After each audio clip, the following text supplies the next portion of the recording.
참 좋은 날입니다. 어스틴 주님의 교회 매일 말씀 묵상에 오신 여러분을 환영합니다. 말씀을 통해 샘솟는 하나님의 은혜를 경험하시길 바랍니다. 오늘은 어제보다 더 행복한 하루가 될 것입니다. 안녕하세요 성도 여러분. 9월 16일 금요일 말씀 묵상 시작하도록 하겠습니다. 오늘 묵상할 말씀은 창세기 24장 34절에서 36절까지 말씀만 보겠습니다. 34절에서 36절까지 같이 함께 읽습니다. 시작. 그가 이르되 나는 아브라함의 종이니이다. 여호와께서 나의 주인에게 크게 복을 주시어 창성하게 하시되 소와 양과 은금과 종들과 낙타와 나귀를 그에게 주셨고 나의 주인의 아내 사라가 노년에 나의 주인에게 아들을 낳음에 주인이 그의 모든 소유를 그 아들에게 주었나이다. 성경에 여러 하나님 나라의 일꾼으로 쓰임받은 이들을 보면요, 결코 물론 하나님이 함께 하셨지만 결코 혼자 하지 않았습니다. 항상 좋은 파트너가 있었습니다. 다윗에게는 요나단이 있었고요, 바울에게는 실라와 디모데가 있었고요, 예수님에게는 12제자, 특히 베드로가 있었습니다. 오늘 말씀에 보면 아브라함에게 참 신실한 그런 동역자가 나옵니다. 바로 엘리에셀이라는 사람입니다. 아브라함이 이 엘리에셀을 얼마나 신뢰하고 또 좋아했기에 창세기 15장 2절에 보면 이는 나의 상속자다 라고 이렇게 표현합니다. 그 당시에 자녀가 생기지 않으니까 자신의 종인 이 엘리에셀에게 자신의 모든 재산을 다 주겠다라고까지 했던 그런 사람이었습니다. 우리가 지난 말씀을 통하여서 아브라함의 삶을 묵상하면서 아브라함은요, 점점 하나님을 가까이 하고 또 그의 믿음이 더 커지기 시작했습니다. 22장에 모리아산에 100세에 낳았던 이삭을 바치라는 그 하나님의 말씀에도 불구하고 아브라함은 정말 힘들고 어렵지만 하나님 말씀에 순종하면서 모리아산까지 가서 이삭을 죽이려 했습니다. 하나님이 이삭을 살려주셨고 아브라함의 믿음을 확인하셨습니다. 그 후로부터 아브라함은요, 더 신실하게 하나님을 바라보고 섬겼었습니다. 그래서 우리가 부르는 노래, 어릴 때 주일학교 때 배웠던 노래 있죠. 믿음의 조상 아브라함은 8명의 아들이 있었는데요. 그렇죠? 믿음의 조상이라고 우리가 늘 얘기를 합니다. 지금까지도 이 아브라함의 닉네임은 바로 믿음의 조상이었습니다. 하나님을 더 철저하게 신뢰하는 믿음의 사람이 되었던 것이죠. 여기서 8명의 아들이라는 것은요, 아브라함이 하갈을 통해서 가졌던 이스마엘, 그리고 사레를 통해서 가졌던 이삭, 그리고 그 후에 아브라함의 나이가 135세에 또 한 여인을 갖는데 그 당시에는 일부 다처제 아닙니까? 그두라라는 그 여인을 통하여 6명의 아들을 갖습니다. 그래서 8명의 아들이 있었다라고 이렇게 표현하는 것이죠. 이제 이삭이 성인이 되었습니다. 이 이삭을 결혼을 시켜야 되겠는데 가나안 땅에서가 아니라 아브라함이 있었던 그 하란 지역, 다른 말로 밧단 아람이라고 그러죠. 그 지역에서 아내를 찾기를 원했습니다. 그래서 엘리에셀을 그곳으로 보냅니다. 아브라함도 나이가 많았지만 이 엘리에셀도 나이가 굉장히 많았었습니다. 그 노종에게 아브라함은 미션을 줍니다. 가서 이삭에게 필요한 배필을 찾아와라 라고 하면서 그를 축복하고 떠나보냅니다. 저는요, 오늘 이 말씀을 통해서 엘리에셀의 모습을 한번 봤으면 좋겠어요. 엘리에셀은요, 나이가 많았음에도 불구하고 아브라함이 그 미션을 줬을 때에 아멘하고 순종합니다.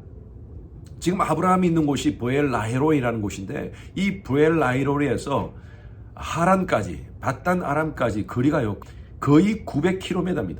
900km면요, 엄청난 먼 길 아닙니까? 성인 혼자서 잠을 자지 않고 꼬박 한 일주일 이상을 가는 길이 바로 900km의 거리입니다. 그런데 이 사람은 노종입니다. 나이가 많은 사람이었어요. 그리고 그냥 가는 것이 아니라 그때는 양과 소에다가 먹을 것을 싣고 물을 달고 종들과 함께 그렇게 가야 되는 길 아닙니까? 얼마큼 가야 될지 모릅니다. 그리고 그 길이 얼마나 위험한 곳입니까? 가다가 강도를 만날 수도 있고 가다가 정말 어떤 죽음의 위기 가운데 처할 수가 있는 상황입니다. 그럼에도 불구하고 이 엘리에셀은요, 아브라함의 그 명령에 순종하여 길을 떠납니다. 이 엘레셀이 떠나는 그 밧단 아람이라는 곳은요, 아브라함의 동생 나홀이 살던 곳이었고 그의 자손 가운데 그의 아들 버두엘이 살았습니다. 버두엘의 아들이 바로 라반이었고 그리고 그의 여동생이 리브가였습니다. 그리고 그 먼 길을 떠나서 드디어 그곳에 도착합니다. 우리 창세기 24장 12절 말씀에 보면 도착하자마자 이 엘레셀이 하나님께 기도하는 장면이 나옵니다. 그가 이르되 우리 주인 12절 보십시오. 12절입니다.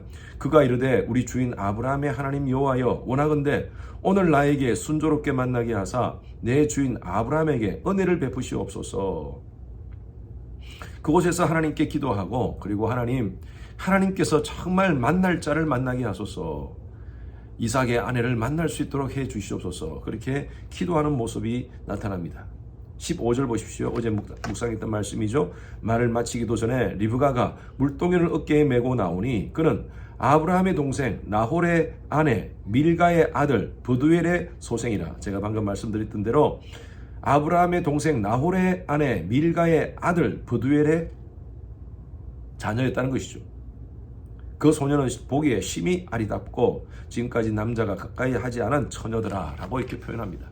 그리고 이 엘리에셀은 그 집으로 가는 중에 라반을 만나고 그 라반이 아주 환대를 하면서 집으로 오게 하는 장면이 바로 오늘 말씀입니다. 저는 오늘 이 말씀을 통하여서 우리가 한번 충성된 종에 대해서 한번 생각했으면 좋겠습니다. 이 엘리에셀이라는 종은요, 아브라함의 그 미션을 받고 충성스럽게 900km나 되는 그 거리를 여행을 해서 임무를 완수하고 있습니다. 엘리에셀이라는 뜻은요, 도우시는 하나님이라는 뜻입니다. 그는 아마 어릴 때부터 하나님의 도우심을 그런 체험하면서 살았고요. 이 아브라함이 그에게 미션을 줬을 때도 하나님이 이 모든 과정 속에서 함께 하신다는 그런 확신을 가지고 살았던 것 같습니다. 이 엘레셀의 태도를 세 가지로 한번 정리한다면 첫 번째는 그는 충성스러운 사람이었습니다. 자신의 나이가 많음에도 불구하고 그 먼 길을 마다하지 않고 충성스럽게 아브라함의 명령에 순종합니다. 그리고 라반을 만났을 때 대화하는 거 보십시오. 34절 오늘 말씀 보니까 그가 이르되 나는 아브라함의 종이니이다. 나의 주인에게 라는 말을 반복하면서 나는 철저하게 아브라함께 속한 자입니다. 아브라함의 명령에 순종하는 자입니다. 라고 이렇게 표현을 하고 있습니다. 그는 충성하는 사람이었습니다. 두 번째로는요, 겸손한 사람이었습니다. 자기 자신을 낮췄던 사람이었어요. 오늘 읽었던 말씀 이후에 이 엘리에셀의 태도를 보면 굉장히 겸손하게 하나님께서 아브라함을 택하시고 아브라함을 어떻게 복을 주셨는가를 자신의 주인에 대해서 그렇게 설명하고 있는 모습을 봅니다. 아주 겸손한 사람이었어요. 세 번째로는요, 그는 기도의 사람이었습니다. 모든 상황 속에서 하나님께 기도하는 모습이 나타납니다. 저희 교회에 지금 임직자 선출을 위한 과정들을 준비하고 있습니다. 은혜 가운데 장로님, 권사님, 안수 집사님이 공천이 되고 이제 마지막 최종 9월 마지막 주일에 이제 임직자를 온 교인들이 선출하게 됩니다. 제 마음에는요, 정말 이 엘리에셀과 같은 그런 믿음의 사람이 선출되었으면 좋겠습니다. 충성스러운 사람, 겸손한 사람, 기도하는 사람. 교회 중직자의 가장 중요한 덕목이 바로 이 세 가지라고 봅니다. 잠언서 25장 13절에 보면 이런 말씀이 있습니다. 충성된 사자는 그를 보낸 이에게 마치 추수하는 날에 얼음 냉수 같아서 그 주인의 마음을 시원케 하느니라. 하나님 마음을 시원케 해드리라. 정말 하나님께서 이 땅 가운데 보내신 그 목적, 그 사명을 엘리에셀과 같이 이룰 수 있는 그런 충성된 사자 같은, 얼음 냉수 같은 그런 일꾼이 우리 이번 이 임직자 선출 과정에서 나타났으면 좋겠습니다. 저에게도 큰 동역자로 또 교회에 큰 덕을 끼치는 그런 일꾼이 나왔으면 좋겠습니다. 여러분 각자는 어떻습니까? 엘리에셀처럼 하나님 말씀에 충성하고 겸손히 기도하는 자입니까? 하나님은 모든 것을 혼자서 하실 수 있지만 그러나 하나님은 이 마지막 시대에 하나님의 일을 저와 여러분들을 통해서 하기를 원하십니다. 우리의 짧은 인생 이 땅 가운데 살면서 시시하게 살지 말고 하나님 앞에 충성된 종으로 쓰임받고 하나님 마음에 얼음 냉수와 같은 그런 시원한 마음을 드릴 수 있는 그런 일꾼이 되기를 주님 이름으로 축원합니다. 기도하겠습니다. 주님 감사합니다. 충성된 일꾼으로 살게 하여 주시옵소서. 엘리에셀의 모습과 같이 우리의 삶이 주님 앞에 충성으로 겸손으로 기도함으로 쓰임받는 우리의 삶이 되게 하여 주시옵소서. 감사드리며 살아계신 예수 그리스도 이름으로 기도드렸습니다. 아멘. 오늘은 예배를 위해서 기도해 주시기 바랍니다. 오늘 저녁에 쓸 금요 예배, 또 주일 예배, 대면 비대면으로 드려지는 모든 예배가 성령의 기름 부으심으로 넘치도록 해달라고 기도해 주시고요. 말씀을 준비해서 선포하는 저를 위해서 또 여러 우리 부교육자들을 위해서 설교 가운데 능력 있게 하나님 말씀이 선포될 수 있도록 해달라고 기도해 주시기 바랍니다. 예배를 준비하시는 여러 우리 봉사자들을 위해서 기도해 주십시오. 미디어, 안내, 찬양, 교사 여러 모습으로 섬기시는 분들 예배를 섬김을 통하여 은혜 받을 수 있도록 기도해 주시기 바랍니다. 모든 예배자들, 참여하는 모든 예배자들이 신령과 진정으로 하나님께 예배드릴 수 있도록 함께 기도 부탁드립니다.